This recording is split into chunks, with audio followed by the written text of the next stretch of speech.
کی اشد ضرورت محسوس کرتے ہیں. یعنی جس طرح ہمارے جسم کا دفاع بغیر لباس کے نہیں ہو سکتا، بغیر مکان کے نہیں ہو سکتا، اسی طرح تقویٰ انسان کی روح کی مدافعت کرتا ہے.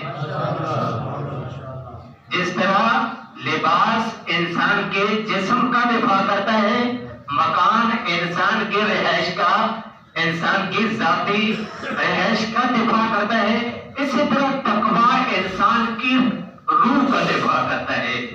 یعنی اس سے انسان کی روح پامال نہیں ہوتی، انسان کی روح باقی رہتی ہے. اور اسی طرح جس طرح انسان اپنے لباس سے اپنے جسم کا دفاع کرتا ہے، اب قرآن نے بھی تقویٰ کو لباس کا نام دیا ہے. تقویٰ کو کس کا نام دیا ہے؟ لباس کا نام. سورہ مبارکہ ہے اعراف میں اللہ تبارک و تعالیٰ نے فرمایا ہے وَلِبَاسُ التَّقْوَىٰ ذَلِكَ خَيْرٌ. یہ تقویٰ لباس ہے. عزیزان، یہ تقویٰ کوئی قید نہیں ہے، یہ تقویٰ کوئی پابندی نہیں ہے، بلکہ یہ انسان کی مدافعت کرتا ہے، انسان کا دفاع کرتا ہے. وہ انسان جو خواہشات پرست ہے، وہ انسان جو نفس کی غلامی کرتا ہے، یعنی نفس کی پست ترین غلامی سے یہ تقویٰ بچا لیتا ہے. نفس کی پست ترین غلامی سے آزادی کا نام ہے تقویٰ. مثلا ایک انسان اپنی آنکھ پہ کنٹرول نہیں کر سکتا، ایک انسان اپنی زبان پہ کنٹرول نہیں کر سکتا، ایک انسان اپنے ہاتھ پہ کنٹرول نہیں کر سکتا، ایک انسان اپنے پاؤں پہ کنٹرول نہیں کر سکتا، چونکہ وہ اپنی خواہش پرستی سے آنکھ اٹھاتا ہے، اپنی خواہش من سے اپنی زبان کو حرکت دیتا ہے، اپنی یعنی چونکہ وہ خواہش پرست ہے. اب یہ تقویٰ اس کی خواہش کو نیست و نابود کر دیتا ہے. تقویٰ آزادی کا نام ہے. سرور پڑھی محمد و آل محمد.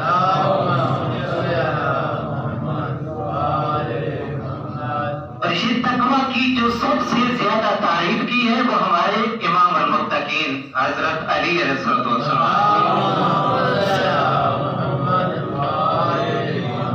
یعنی نہج البلاغہ کی ہر خطبہ میں ابتدا اور انتہا میں امام سب سے پہلے جو سب سے زیادہ نصیحت، وصیت اور تذکر کرتے ہیں وہ تقویٰ کی بات کرتے ہیں. فرماتے ہیں اتقوا اللہ اوصیکم عباد اللہ، اے لوگوں میں تمہیں اللہ سے ڈرنے کی نصیحت و وصیت کرتا ہوں، اللہ سے ڈرو.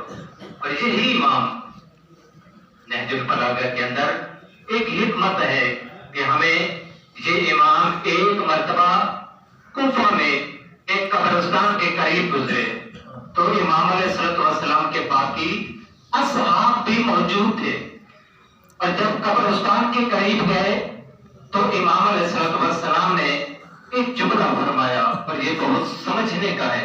فرمایا یا اہل الدیار الموحشہ والقبور المسلمہ یا اہل التربہ یا اہل الغربہ. فرمایا اے وحشت زدہ گھروں میں رہنے والوں، اے اندھیری قبروں میں رہنے والوں، اے خاک نشینوں، اے عالم غربت کے ساکنوں، اے تنہائی میں بسر کرنے والوں. یہ امام المتقین قبرستان میں جا کر مخاطب ہیں. فرماتے ہیں تم تیز روح ہو جو ہم سے آگے بڑھ گئے ہو، اور ہم بھی تمہارے نقشے قدم پر چل کر تمہارے ساتھ آ رہے ہیں، یعنی تمہیں ملنے والے ہیں. اب آگے امام فرماتے ہیں اب صورت یہ ہے، کن سے کہہ رہے ہیں؟ قبرستان والوں سے. فرماتے ہیں تم اب صورت یہ ہے یہاں کی اما دور فقط سکنت، جو تم گھر بنا کر گئے تھے ان گھروں میں اور بس گئے ہیں. آگے فرماتے ہیں وَأَمَّا الْأَزْوَاجُ فَقَدْ نُكِحَتْ، جو بیویاں چھوڑ کر گئے تھے اور انہیں نکاح کر لیے. پھر فرماتے ہیں وَأَمَّا الْأَمْوَالُ فَقَدْ قُسِمَتْ، جو مال چھوڑ کر گئے تھے وہ تقسیم ہو چکا ہے۔